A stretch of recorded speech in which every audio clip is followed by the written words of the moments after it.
The provisional agenda for this meeting is maintenance of international peace and security, promoting international peace and security through multilateralism, and the peaceful settlement of disputes. The agenda is adopted. I would like to warmly welcome the Secretary General, the distinguished ministers, and other high-level representatives present in the Security Council chamber. Your presence today underscores the importance of the subject matter under discussion. Before each of you is a list of speakers who have requested to participate in accordance with Rules 37 and 39 of the Council's Provisional Rules of Procedure. We propose that they be invited to participate in this meeting. There being no objection, it is so decided. The Security Council will now begin its consideration of item 2 of the agenda. I wish to draw the attention of the Council members to document S/2025/443, a letter dated 1st of July 2025 from the Permanent Representative of Pakistan to the United Nations, addressed to the Secretary General, transmitting a concert paper on the item under consideration. Members of the Council have before them document S/2025/480, the text of a draft resolution submitted by Pakistan. The Council is ready to proceed to the vote on the draft resolution before it. I shall put the draft resolution to the vote now. Will those in favor of the draft resolution contained in the document S/2025/480 please raise their hands?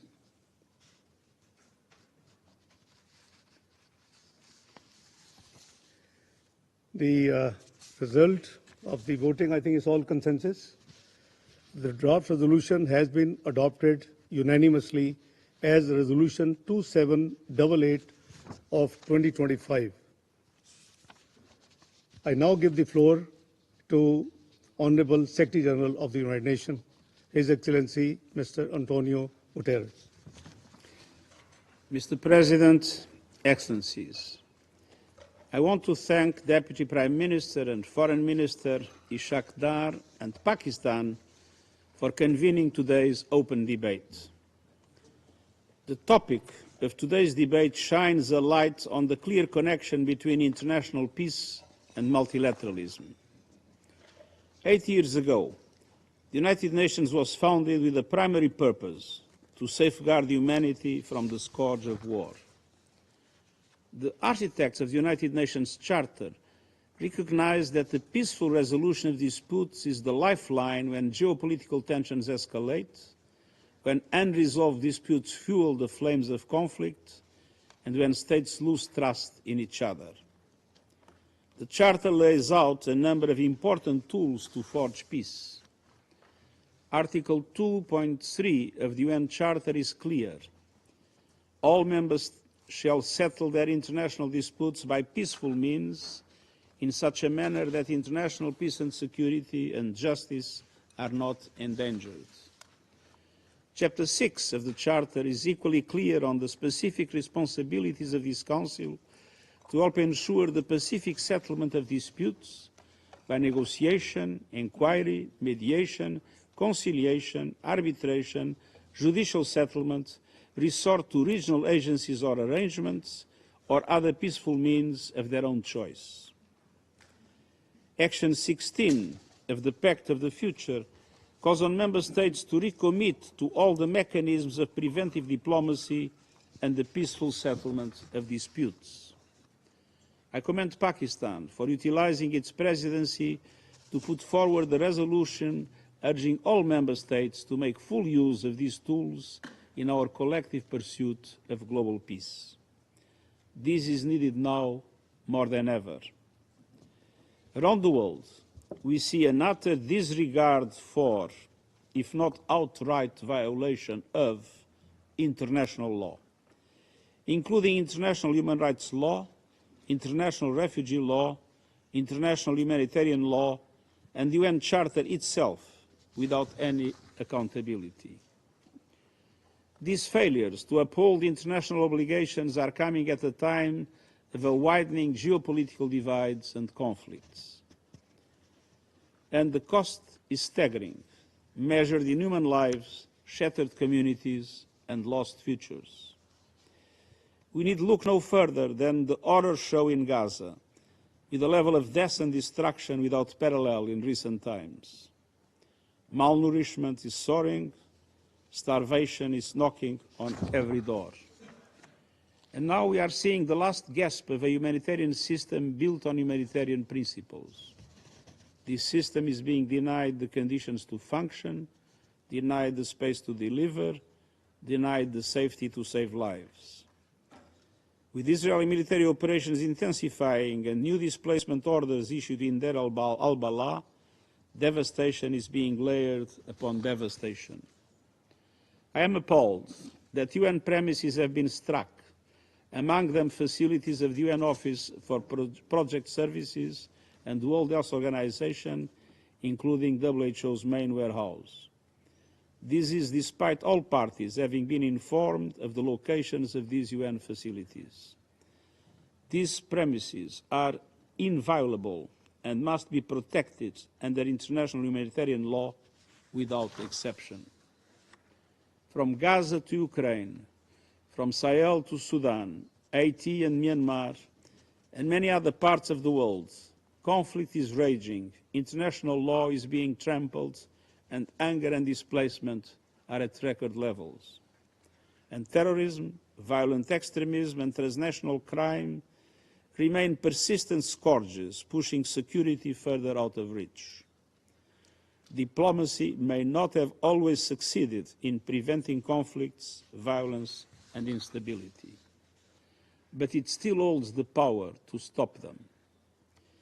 Mr. President, peace is a choice, and the world expects the UN Security Council to help countries make this choice. This Council is at the center of the global architecture for peace and security. Its creation reflected a central truth. Competition between states is a geopolitical reality, but cooperation, anchored in shared interests and the greater good, is the sustainable pathway to peace. Too often, we see divisions, entrenched positions, and escalatory discourse blocking solutions and the effectiveness of the Council. But we have also seen some inspiring examples of finding common ground and forging solutions to global problems. For example, today marks 3 years since the signing of the Black Sea Initiative and the Memorandum of Understanding with the Russian Federation, efforts that show that we can achieve through mediation and the good offices of the United Nations, even during the most challenging moments. And we've seen many other recent examples. From the Seville Conference on Financing for Development, to the Oceans Conference in Nice, to the agreement on marine biological diversity of areas beyond national jurisdiction and the Cybercrime Treaty, to the Pact for the Future adopted last year. The Pact in particular demonstrates a clear recommitment by the world to strengthen the United Nations collective security system. Drawing from the new Agenda for Peace, it prioritizes preventive diplomacy and mediation, all areas where this Council can play a vital role.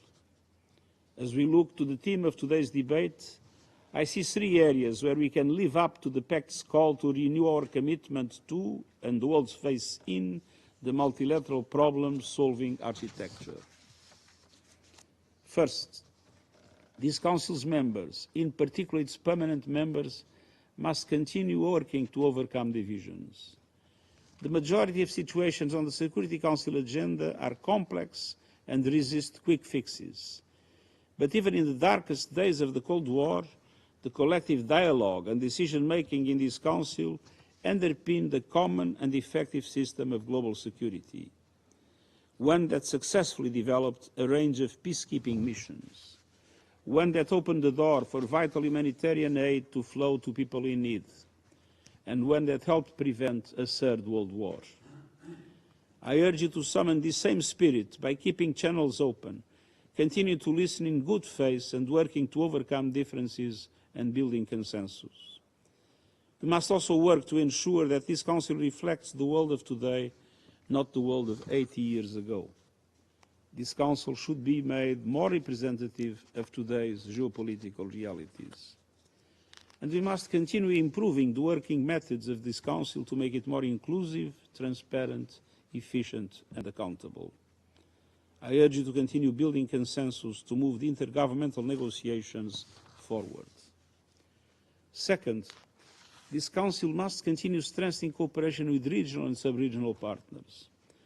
The landmark adoption of Security Council Resolution 2719, supporting African Union-led peace support operations through assessed contributions, is a good example of how we can join efforts with regional organizations to support more effective responses. I also commend this Council's steps to strengthen and rebuild regional security frameworks to encourage dialogue and advance the peaceful settlement of disputes. Troisièmement, and third, member states must honor their obligations under international law, including the UN Charter, international human rights law, and international humanitarian law. The Pact for the Future calls on all member states to live up to their commitments as enshrined in the UN Charter, as well as to uphold the principles of the respect for sovereignty, territorial integrity, and the political independence of states. All of these principles are grounded in international law and are buttressed by a commitment to prioritize prevention of conflict and the peaceful settlement of disputes through dialogue and diplomacy. The Pact for the Future also recognizes the critical contribution made by the International Court of Justice, which celebrates its 80th anniversary next year. Mr. President, as we mark the 80th anniversary of our organization and of the charter that gave it life and shape, we must renew our commitment to the multilateral spirit of peace through diplomacy. I look forward to working with you in this important endeavor in order to achieve international peace and security, the international peace and security that the people of this world need and deserve. Thank you. Thank you, Mr. Secretary General. I shall now make a statement in my capacity as Deputy Prime Minister and Minister for Foreign Affairs of the Islamic Republic of Pakistan. Mr. Secretary General, fellow ministers, excellencies, distinguished delegates, it is a great honor and pleasure to preside over today's high-level open debate of the UN Security Council on the important theme of promoting international peace and security through multilateralism and peaceful settlement of disputes. Pakistan is striving to fulfill the solemn responsibility of Security Council's presidency with a deep sense of purpose, humility, and conviction. Our approach will continue to remain anchored in the purposes and principles of the UN Charter, respect for international law, and a steadfast commitment to multilateralism. I thank Secretary General for his thoughtful and insightful remarks. We deeply appreciate Secretary General's leadership and the commitment in upholding the noble ideals enshrined in the UN Charter. I also wish to acknowledge the high level of interest among the UN membership in today's open debate, including ministerial participation. We look forward to hearing their important contributions. I am extremely pleased with the adoption of the Resolution 2788 on strengthening mechanism for peaceful settlement of disputes by the Council today. It is indeed a welcome expression of our collective will and the determination to pursuing dialogue and diplomacy for the pacific settlement of disputes in full conformity with the Charter and the expectations of the international community. I thank all Council members for their positive and constructive engagement with Pakistan's delegation in achieving this important consensus. Excellencies, today's debate is both timely and urgent. Multilateralism is not merely a diplomatic convenience, it is the need of the hour. Peaceful settlement of dispute is not just a principle, it is the lifeline of global stability.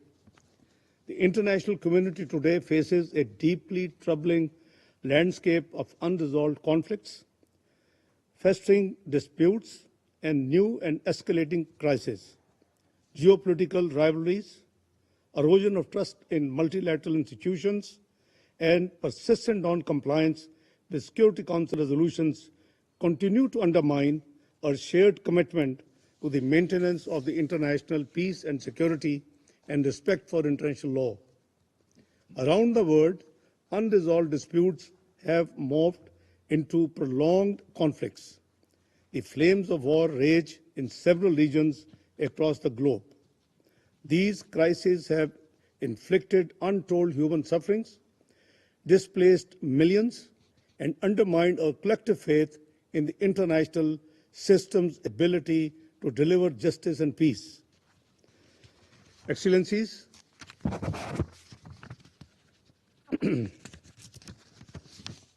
we must collectively acknowledge that durable peace is not forged through power projection or unilateralism, but through dialogue, mutual respect, and inclusive diplomacy.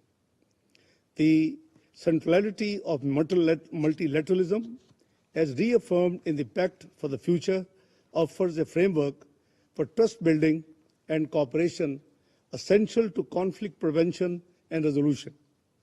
Pakistan remains a firm believer in the promise and power of multilateralism. As a long-standing member of the United Nations and one of the largest troop contributing countries to the UN peacekeeping, Pakistan's commitment to peace is principled, enduring, and consistent. Excellencies, peaceful settlement of disputes is not just a moral or legal imperative, it is a strategic necessity. Despite the Charter of the United Nations providing comprehensive tools under Chapter 6 for the pacific settlement of disputes, including negotiations, inquiry, mediations, conciliations, arbitration, and judicial settlement, these mechanisms remain underutilized or selectively applied. The Security Council has prime responsibility in this regard, yet we continue to witness the persistence and proliferation of unresolved conflicts, many of which remain on the Council agenda for decades. Selective implementation of Council resolutions, double standards, and the politicization of humanitarian principles have eroded its credibility and effectiveness. The ongoing tragedies in Palestine and the Indian illegally occupied Jammu and Kashmir are vivid examples of this malice. The prolonged suffering of the Palestinian people, particularly in Gaza, remains a stark reminder of the urgent need for a just and lasting solution. Israel's latest onslaught in Gaza has killed over 58,000 Palestinians, mostly women and children. The humanitarian situation is dire, with civilians bearing the brunt of the violence and deprivations. We reiterate the call for an immediate, unconditional, and permanent ceasefire in Gaza and across the occupied territory. The ceasefire must serve as a stepping stone for a broader and durable peace. We earnestly hope that the upcoming conference on the two-state solution will reopen the political horizon and efforts towards a just and the peaceful settlement of the Palestinian question, leading to the realization of the independent and viable state of Palestine based on the pre-1967 borders with Al-Quds al-Sharif as its capital. Excellencies, Pakistan also remains steadfast in its desire for peace in our own region. But this cannot be a one-sided effort. It requires reciprocity, sincerity, and willingness to engage in meaningful dialogue, for which Pakistan stands ready. Jammu and Kashmir remains one of the oldest disputes on the agenda of the UN Security Council. It is an internationally recognized disputed territory, the final disposition of which is to be made in accordance with the relevant UN Security Council resolutions and the wishes of the Kashmiri people.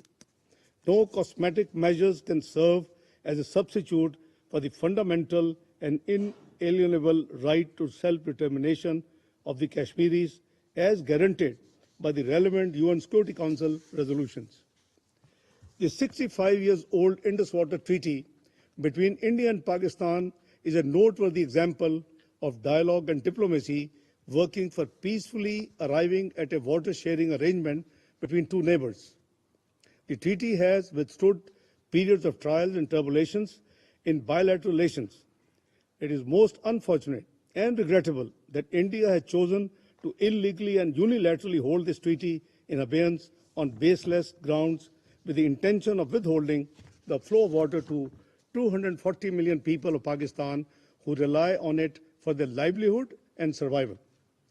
At the heart of almost all the conflicts across the globe is the crisis of multilateralism, a failure not of principles but of will, a paralysis not of institutions but of political courage. The path to sustainable peace lies in peaceful resolution of disputes. In this spirit, I humbly suggest, first, we must revitalize trust in the UN system. That requires ensuring equal treatment of all conflicts based on international law, not geopolitical expediency.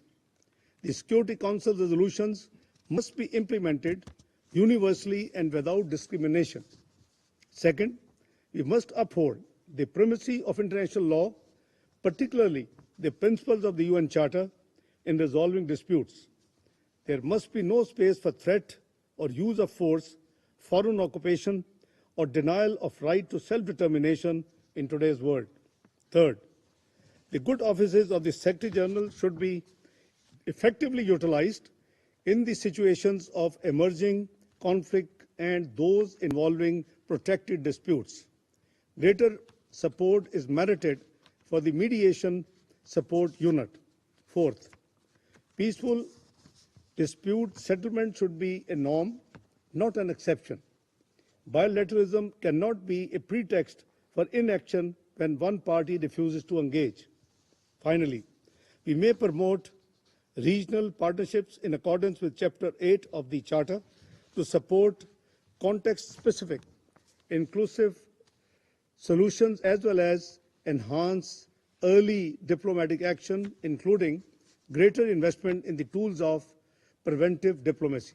Excellencies, Pakistan's foreign policy remains anchored in the principles of UN Charter, sovereign equality of states, non-interference, a right to self-determination, and the peaceful settlement of disputes. We have always preferred diplomacy over confrontation, engagement over isolation, and partnership over polarization. We covet a world that is not divided by conflict, but united by cooperation and peaceful coexistence.